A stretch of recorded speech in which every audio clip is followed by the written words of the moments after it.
Agora, pela rádio Paz do Vale 95.1, está no ar o programa Palavra Viva. Graça e paz, meus irmãos. Estamos começando mais um programa Palavra Viva. Hoje, segunda-feira, dia 5/7/2021. E é uma enorme alegria estar mais uma vez juntamente com vocês por meio da rádio Paz do Vale 95.1, bem como também pelo meu canal no YouTube, Miqueias Alves. E hoje nós teremos um programa bastante dinâmico, especial. Teremos uma participação especial do meu amigo professor, pastor, que nos mandou aqui uma participação, pastor Rafael Almeida, que mandou a sua participação para o nosso programa de hoje, direto do Canadá, fazendo aqui a sua participação no nosso programa, a meu pedido, já há algumas semanas. E ele nos mandou hoje essa participação, essa mensagem, eu vou colocar aqui no nosso programa. E também hoje teremos aqui a segunda parte da mensagem que eu dei início na sexta-feira, falando sobre a igreja de Tiatira e a tolerância a Jezabel. Então, fiquem ligados aí que nós temos muitas coisas para tratar nessa noite. Então, ouça agora os nossos patrocinadores e logo depois nós vamos colocar aqui a mensagem do meu amigo professor, pastor Rafael Almeida.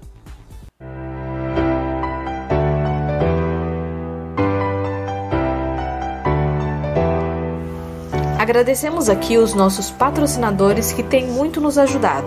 E também, se você desejar nos ajudar a patrocinar este programa de rádio, anunciando a sua empresa ou nos dando uma oferta voluntária, entre em contato com a gente pelo WhatsApp 12 99192 5941. 12 99192 5941. 12 99192 5941.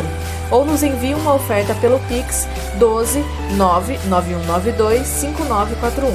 12 99192 5941. 12 99192 5941. Agradecemos aqui o Pinda Baterias, situado na Avenida Doutor Fonte Júnior, 1149. Maria Áurea, Pindamonhangaba, São Paulo. Telefone 12 3648 8135 ou 12 99191 3026. Bateria somente para carros a partir de R$ 150 com troca, em até 3 vezes sem juros. Tratar com Neide Ramos ou Cláudio Bueno. Também agradecemos a Mercearia Betel, situado na Rua Bulgária 355, Pazim, Pindamonhangaba, São Paulo. Telefone 12 98896 3701. E atenção lancheiros, produzimos o melhor pão de hambúrguer da cidade. Tratar com Wesley. Agradecemos também a Serralheria Venâncio. Telefone 12 98222 2300. Tratar com Cláudio Venâncio. Para confecção de portão basculante, grade, portão de correr, cobertura de policarbonato e toldos. Agradecemos também a Dona Maria Bolos e Salgados, situado na Avenida CTI 205, Bonfim, Taubaté, São Paulo. Telefone 12 3624 2875 ou 12 99230 5387. Facebook e Instagram, Dona Maria Bolos e Salgados. Lá eles possuem bolos decorados, bolos secos, bolos fitness, salgados fritos e assados, doces tradicionais e personalizados e bolos temáticos com pasta americana. Agradecemos aqui também a Gilear e Engenharia, situado na Galeria Barão, Box 14, centro de Pindamonhangaba, São Paulo. Telefone 12 98105 4725. Tratar com Eliel Ferreira para aprovação de projetos, desmembramento e unificação de lote.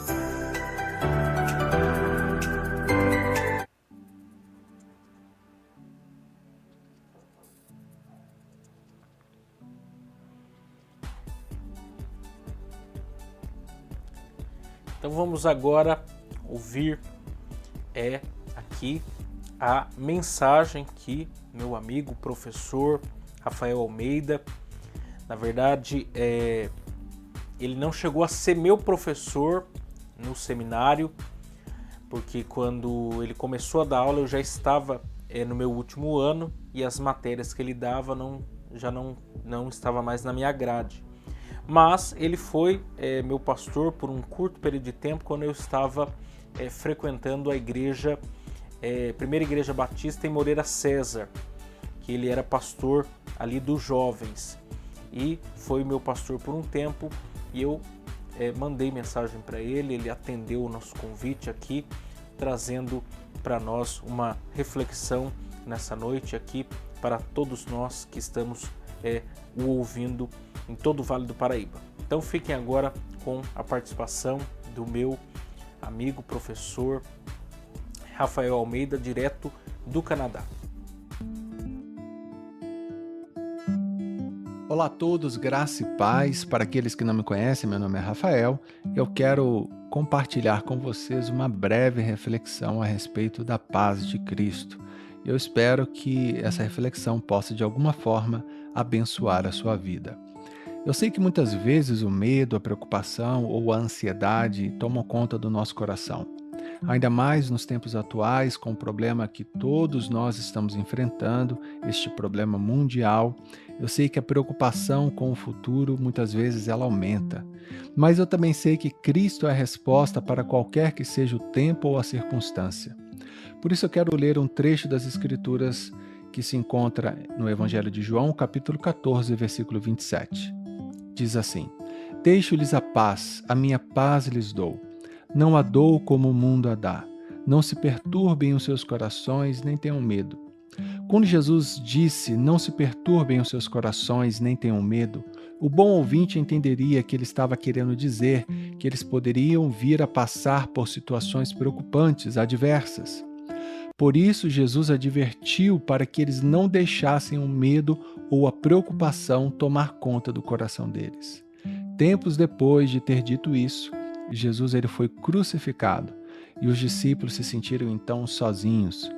Sem um mestre com eles, o que eles iriam fazer? Passou o primeiro, o segundo e o terceiro dia e eles ainda estavam desorientados. É bem verdade que no terceiro dia Jesus já havia ressuscitado, mas a questão é que eles não sabiam disso. Jesus ele ainda não havia aparecido para eles. Uma passagem bíblica que mostra exatamente esse momento se encontra em João capítulo 20, dos versículos 19 ao versículo 21. Ao cair da tarde daquele primeiro dia da semana, estando os discípulos reunidos a portas trancadas por medo dos judeus, Jesus entrou, pôs-se no meio deles e disse: Paz seja com vocês. Tendo dito isso, mostrou-lhes as mãos e o lado. Os discípulos alegraram-se quando viram o Senhor. Novamente Jesus disse: Paz seja com vocês. Assim como o Pai me enviou, eu os envio. Como essa passagem bíblica nos mostra, os discípulos estavam trancados e com medo. Estavam sem sair de casa, preocupados com o que poderia vir a acontecer com eles. Afinal, eles haviam caminhado por 3 anos com Cristo. Eles eram conhecidos dos líderes judeus e eles estavam agora aflitos e preocupados com o que poderia vir a acontecer com eles. É engraçado como que o medo pode paralisar o ser humano. Talvez você já se sentiu assim, com medo e paralisado sem saber o que fazer, preocupado com o futuro, imaginando as piores coisas possíveis. Talvez junto com você há outras pessoas também preocupadas na mesma situação. A vida de muitas pessoas hoje parou por causa deste problema mundial que todos estão enfrentando.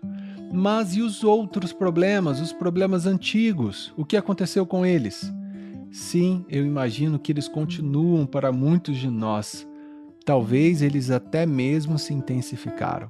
E Jesus, ele pode dar uma resposta para nós em relação a tudo isso? Sim, é claro que ele pode. Quando eu penso mais sobre esses últimos versículos que foram citados, 2 coisas sobre o que Jesus disse me chamam a atenção. Primeiro, não somente uma, mas 2 vezes Jesus diz: paz seja com vocês. Jesus enfatizou a importância de termos paz. Se não temos a paz, como vamos então viver a vida? Vamos ficar preocupados com o que irá acontecer? Eu creio que a mesma paz que Jesus desejou para os seus discípulos, Ele deseja para cada um de nós hoje. Segundo, depois de chamar a atenção com relação à importância de terem a paz, Jesus ele profere as seguintes palavras: assim como o Pai me enviou, eu os envio. Essas palavras são libertadoras. Os discípulos se encontravam com as portas fechadas de sua casa, sem saírem às ruas. O que Jesus fez foi chamar eles novamente à vida, foi fazer eles olharem para fora, para o futuro. Eu os envio. A vida dos discípulos não se resumiria a eles ficarem trancados em casa com medo. Eles iriam viver o que Jesus havia sonhado para eles. Nas adversidades que eles viessem a enfrentar, Jesus estaria junto com eles. Jesus daria a eles o Espírito Santo, que os capacitaria e os encorajaria a continuarem a sua caminhada. Jesus quer nos chamar a continuar a viver a vida. Não devemos ficar presos em nossos medos e inseguranças. Devemos crer nele, desfrutar de sua paz, sabermos que somos também enviados por ele, ou seja, Jesus tem algo a mais para nós. Não deixe que nenhum tipo de preocupação, medo ou insegurança tome conta do seu coração. Ao fim dessa reflexão, eu penso que não tem melhor forma para terminar a não ser com as palavras de Cristo. Paz seja com vocês.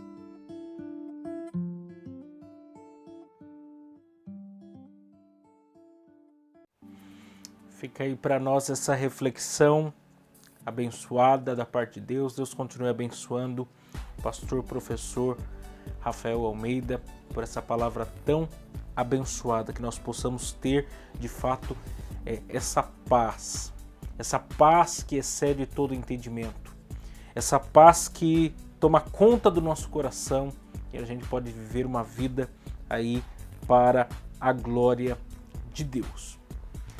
Mas eu quero ainda meditar com vocês nessa oportunidade, dando aí seguimento na mensagem que eu dei início na sexta-feira, falando aí sobre a igreja de Tiatira e a tolerância a Jezabel.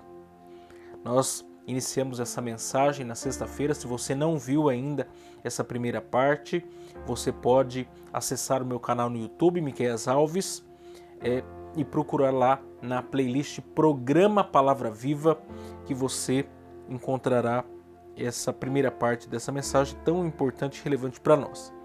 E nós fizemos aqui na sexta-feira uma exposição com base no verso 18, falando sobre que Jesus havia se apresentado, à igreja de Tiatira, e Jesus se apresentou como o olho que tudo vê. E ele, aqui nós destacamos alguns pontos. Primeiro, o autor da mensagem, no caso Jesus, que aí se apresentou como: eu sou o Filho de Deus, eu sou aquele que tudo vê e eu sou uma rocha inabalável.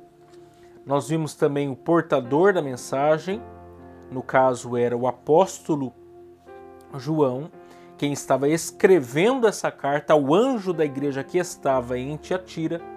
O destinatário era o próprio anjo da igreja de Tiatira, para que posteriormente ele transmitisse essa mensagem à igreja de Tiatira. E, por fim, os crentes de Tiatira como um todo, que eram os destinatários finais dessa carta. E aí nós fizemos algumas aplicações sobre esse assunto. E hoje, o segundo ponto dessa mensagem fala que Jesus elogiou a igreja de Tiatira antes de exortá-la. Então, abra aí a sua Bíblia no texto de Apocalipse, capítulo de número 2, e o versículo de número 19, que diz assim: Eu conheço as tuas obras, e o teu amor, e o teu serviço, e a tua fé, e a tua paciência, e que as tuas últimas obras são mais do que as primeiras. Vou repetir. Eu conheço as tuas obras, e o teu amor, e o teu serviço, e a tua fé, e a tua paciência, e que as tuas últimas obras são mais do que as primeiras. Quando nós lemos esse versículo e depois continuamos a leitura desse texto, parece até que há ali uma espécie de contradição. Porque Jesus, ele faz aqui 5 elogios a essa igreja, e logo em seguida, a partir do verso 20, ele vai começar o quê? A exortar essa igreja. E o pecado que Jesus traz luz que essa igreja está cometendo era muito grave. E parece que não condiz. Como que uma igreja é uma igreja de boas obras, de amor, de serviço, de fé, de paciência, que as suas últimas obras são melhores do que as primeiras. E aí essa igreja aparece como uma igreja também tolerante ao pecado, e não a qualquer pecado, mas o pecado de Jezabel. Parece que existe uma espécie de contradição. Como que tem tanta coisa a ser elogiada dessa igreja e ao mesmo tempo algo tão terrível a ser o que disciplinado, ser corrigido. Mas quando eu continuo a leitura do texto e vejo lá no verso de número 24, eu começo a perceber que Jesus ele fez uma distinção. Na hora que ele foi disciplinar essa igreja, na hora em que Jesus foi disciplinar essa igreja, falando sobre o pecado de Jezabel, pessoas tolerantes ao pecado de Jezabel, lá na frente nós veremos ainda isso, ele faz uma distinção entre os que estavam se contaminando com esse erro, com esse pecado, e com aqueles que não estavam, e que eram fiéis a Deus, que eram fiéis a Jesus, que não, em momento algum, cederam às tentações a Jezabel, que cederam à tentação de cair em pecado, na tolerância, em cair em pecado com essas práticas. Ou seja, quando Jesus elogiou a igreja de Tiatira, ele estava elogiando um grupo específico que estava na igreja de Tiatira. E aqui nós vemos de maneira muito clara que numa igreja existe o joio e existe o trigo. Existem as ovelhas e existem os bodes. Existem os fiéis e existem os infiéis. E Jesus como um Deus justo, Jesus como sendo um Deus poderoso, que sabe muito bem quem são as suas ovelhas, ele sabe elogiar e ele sabe disciplinar. E Jesus poderia simplesmente ter pulado esse versículo e ir direto na exortação, mas isso seria injusto. Por quê? Porque não eram todos os crentes de Tiatira que eram tolerantes ao pecado, que eram infiéis, que eram merecedores de exortação. Existiam crentes fiéis em Tiatira. E Jesus aqui exalta quais são o quê? As suas virtudes. Quais eram as virtudes desses crentes de Tiatira? Número 1, as obras.